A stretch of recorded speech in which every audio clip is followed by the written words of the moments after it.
Well done, Traveler and Paimon.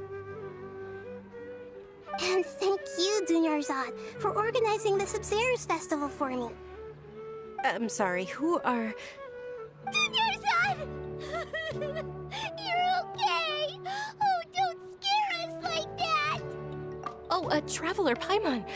I have something amazing to tell you. I just had a dream, and I saw Nilou performing the dance of Sub-Zeros.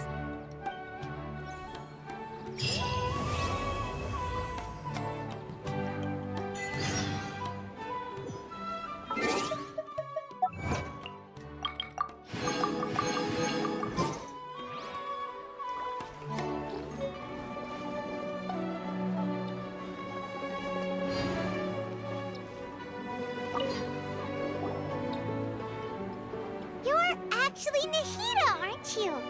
Paimon felt like Katherine was acting weird when we met at the Sub-Zero's festival. And... Dunyarzad, did you save her? It's a really long story. We shouldn't disturb her. Her consciousness is still weakened. Let's chat somewhere else. How about by the Traveler's favorite bench?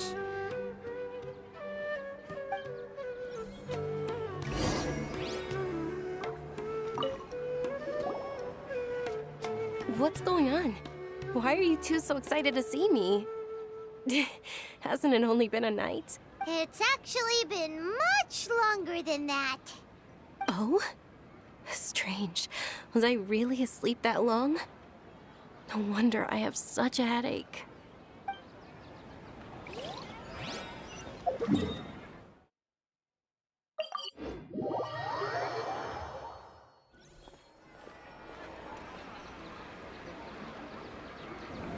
Let's talk about Dunyarzad first. It's such a relief that she's all right. After we parted on the last day of the Sub-Zero's festival, I left the city and saw what the Traveler had described.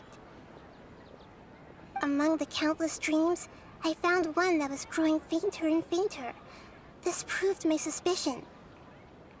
Once Dunyarzad could no longer bear the Akasha harvesting her dreams, her consciousness began to dissipate. But this also meant it escaped the Akasha's control.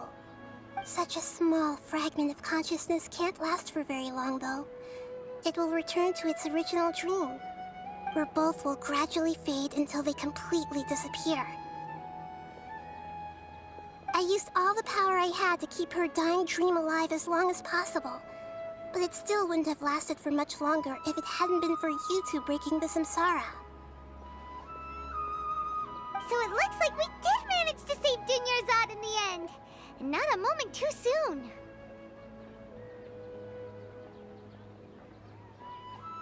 Huh? Why are you two smiling so happily? I thought you'd be so moved that you'd start crying. I need to spend more time observing human emotions. Both are fine. Everyone reacts differently. All right. You two must have a lot of other questions for me, right? After all, you saved my faithful believer. As your reward, I will answer any and all questions. At the Avidia forest, there was this incense that made the Traveler fall unconscious and dream of a huge tree and a red sky. You also heard someone's voice, right? It said world and forget me. Yeah, so you do know! We've been wanting to ask you what that was about, and if the red sky was related to Khaenri'ah. It seems like the Traveler established a connection to Irminsul. That was a message left by Greater Lord Rukkhadevata's residual consciousness in Irminsul. Perhaps her last memory before she died. As you two probably know, Greater Lord Rukkhadevata disappeared after the disaster in Khaenri'ah. The timings of these events do line up, so your suspicions are reasonable. A message from Greater Lord Rukkhadevata? We thought it was from the Scarlet King. The Scarlet King? That god who died even longer ago? Some present-day desert dwellers still worship him, You probably just heard some of their conspiracies. Okay, so what does the message mean?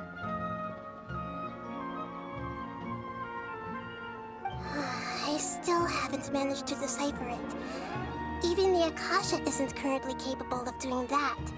Greater Lord Rukkhadevata's residual consciousness in Irminsul seems to be contaminated with something that has a very dangerous aura to it. Many devoted scholars go mad as soon as they connect their consciousness. I've warned the Academia about this many times, but people still keep falling victim to it. But I believe this is the key to saving Irminsul. That's why I've kept trying to decipher it. So the tree in the vision was Irminsul? Oh, Tighnari also said that Irminsul is sick! Is it because of the contaminated consciousness? But even if you can't figure out what that vision was all about, it seems like our search for you was all in vain. The Traveler wasn't affected after coming in contact with that consciousness. I've never seen anyone like that. With you here, we may have a chance at deciphering it. No, we must decipher its secrets. I've already eliminated all other factors that might affect Irminsul. This is the only one left. This puzzle has life and death at stake.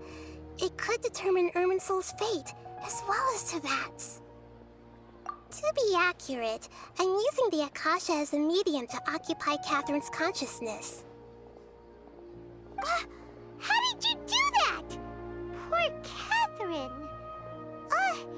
Does this mean you can also occupy other people's consciousnesses? Theoretically, I can enter anyone's mind as long as they're wearing their Akasha terminal. The Akasha is the legacy of Greater Lord Rukkhadevata.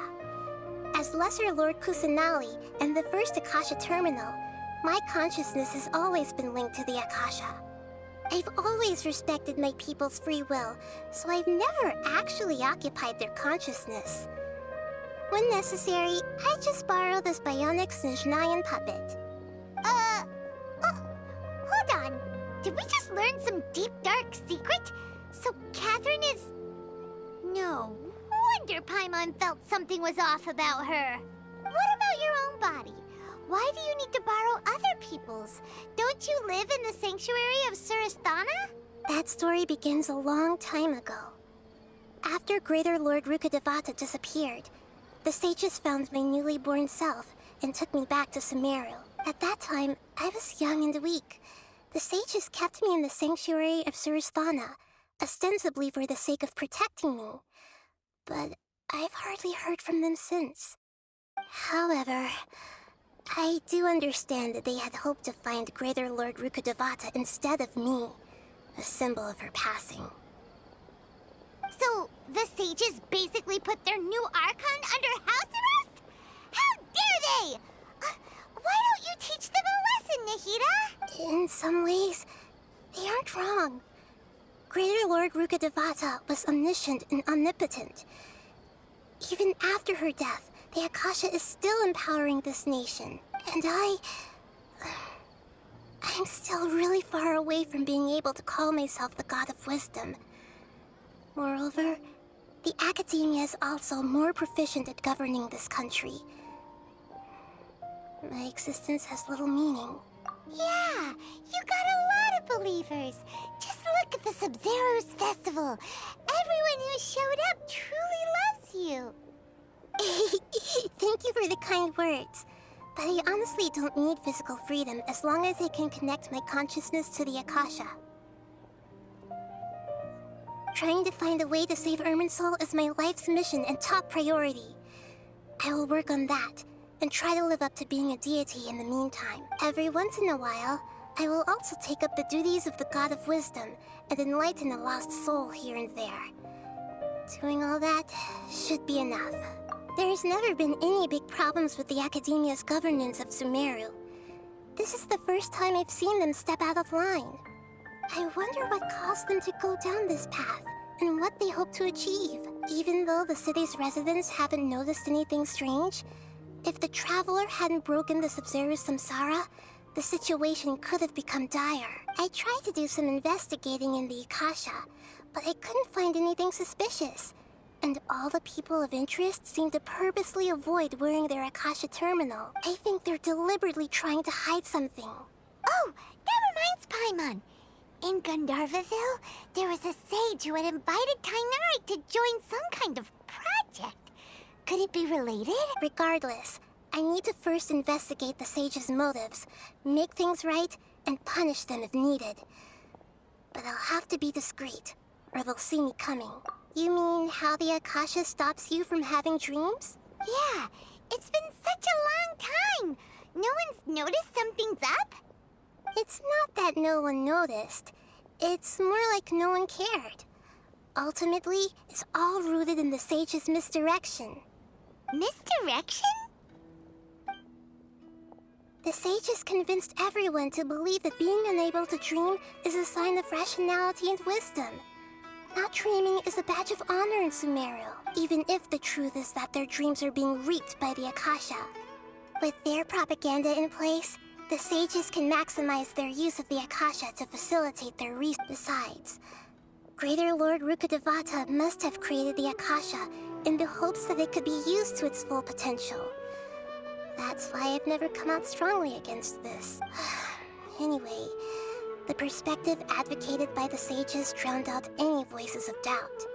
By now, even those who never use Akasha terminals find it too shameful and embarrassing to talk about their dreams. Got it! I hope my answers were satisfactory, seekers of knowledge. To be honest, maintaining Dunyarzad's fading dream took a lot of mental energy. I think I may need to rest for a while. Oh, and you don't need to worry too much about the sage's activities for now. The Akasha won't be able to conduct another project on the scale of the Sub-Zero Samsara in the immediate future. Go and get some sleep. Leave everything to us. What a relief. This is truly the most exhausting birthday I've ever had. Traveler? Paimon? Why am I here? Do either of you know? Maybe you were sleepwalking. You know you can't wake up a sleepwalker. We happened to walk by, so we thought we'd wait for you to wake up. I see. Huh. I should visit my maintenance personnel sometime.